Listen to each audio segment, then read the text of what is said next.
Guys, আমি আমার নোংরা ফ্রেন্ডগুলোকে নিয়ে গ্রুপে আড্ডা দিচ্ছিলাম, তখনই হঠাৎ দেখি কিরে ভাই জিরক্স অ্যাড দেয় কেন। এই 1 মিনিট, আমি আসছি, গ্রুপে থাকো। হ্যালো মিরাজ ভাই, একটা না ঝামেলা হয়ে গেছে। কেন, কি ঝামেলা হয়েছে? কালকে আমি এই প্লেয়ারটার সঙ্গে একটা 1v1 করি, আর আমাকে হারিয়ে দেওয়ার পরে ও আমার স্টোরি দিচ্ছে, আর ও এখন আমার সঙ্গে মজা নিচ্ছে। আরে ভাই, কাস্টমে তো হার জিত আছে, এখানে মজা নেওয়ার কি আছে? শুধু মজাই না, আরো বলতেছে যে ওর সঙ্গে নাকি কাস্টমে কেউই পারবে না। ও আচ্ছা, তাই নাকি?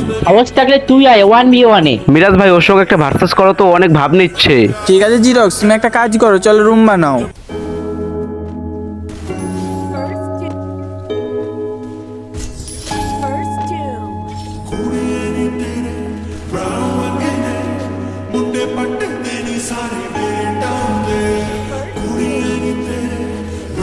জিরক্স, তোমার ওই প্লেয়ারটা কই? ডাকো ওকে। এই তো ভাই আসছে, দেখো। কি ভাইয়া, কেমন দিলাম? তুমি তো সবাইকে মেরে স্টোরি দাও, এবার যাও স্টোরি দাও, অবশ্যই মেনশন দিতে ভুলো না যেন।